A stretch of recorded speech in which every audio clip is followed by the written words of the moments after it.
আসন রফার মাধ্যমে জোটের পথে বাংলার ৩ সাইনবোর্ড মার্কা রাজনৈতিক দল বাম, কংগ্রেস ও আইএসএফ। এবং এই ৩ দল জোট করেও দেখা যাবে বহু জায়গায় ১০% বেশি ভোট পাবে না, এমনটা মনে করছেন অনেকেই। স্বাভাবিকভাবেই বামপন্থীরা নিজেদের ধর্মনিরপেক্ষ বলে থাকেন, আর উল্টো দিকে প্রশ্নটা নাগরিক সমাজ থেকে উঠে আসে, ধর্মনিরপেক্ষ এই দল আইএসএফের সঙ্গে কী করে জোট করে। তেমনিভাবে যে কংগ্রেসের সঙ্গে বামেদের বাংলায় রাজনৈতিক লড়াইয়ে রক্তগঙ্গা বয়েছিল একটা সময়, তারা কি করে জোট করে। যারা আক্রান্ত হয়েছে, যে পরিবারগুলো তাদের পরিবারের সদস্যদের হারিয়েছে এই রক্তগঙ্গায়, সেই সমস্ত পরিবারগুলো, যারা কংগ্রেসি, যারা বামের হাতে অত্যাচারের শিকার, তারা কি করে বামপন্থীদের ভোট দেবে।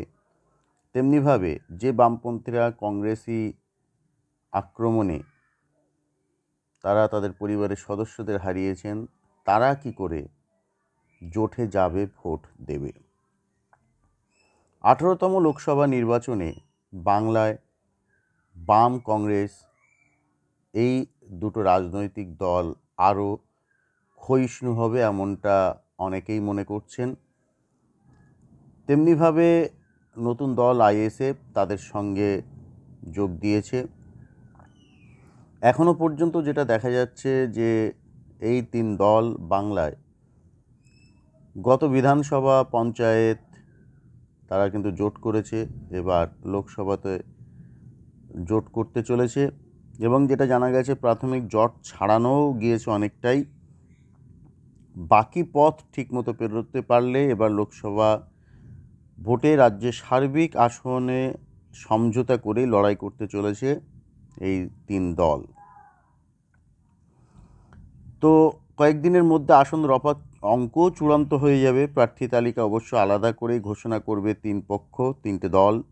তারপর বিজেপি ও তৃণমূল কংগ্রেস বিরোধী শক্তির তরফে যৌথভাবে ৩ পক্ষের নেতারা একত্র হয়ে বক্তব্য জানাতে পারেন। দেখা যাবে যৌথ প্রচারও, অর্থাৎ একই মঞ্চে দেখা যাবে বাম, কংগ্রেস ও আইএসএফ নেতাদের। প্রথম দফায় রাজ্যে 16টি আসনের জন্য প্রার্থী তালিকা ইতিমধ্যেই ঘোষণা করেছে বামফ্রন্ট। আলিপুর দুয়ার আসনে আরএসপির মিলি ওরাওয়ের নাম রবিবার ঘোষণা করেছে বামফ্রন্টের তরফে। তার ফলে রাজ্যে আগামী 19 এপ্রিল প্রথম দফায় যে 3 আসনে ভোট হবে, তার 3টিতে বাম প্রার্থী থাকছেন। কংগ্রেস 12টি আসনের দাবি জানিয়েছে বামেদের কাছে, তার মধ্যে 8টির নিষ্পত্তি হয়েছে, বাকিগুলোর এখনও হয়নি। এবং এই নির্বাচন কমিটির বৈঠক সোমবার হবে, মঙ্গলবার সন্ধ্যায় হবে। তার আগে কংগ্রেসের সঙ্গে কথা বলে বাকি যে সমস্ত দাবি সেগুলো মেটানো হবে।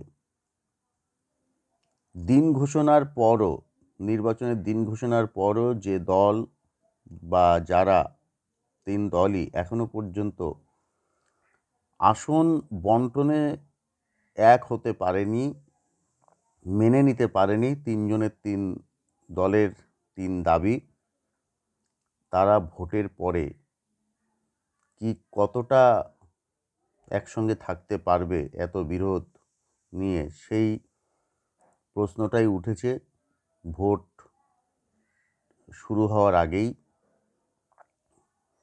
এবং অল্প কিছুদিনের মধ্যেই যেখানে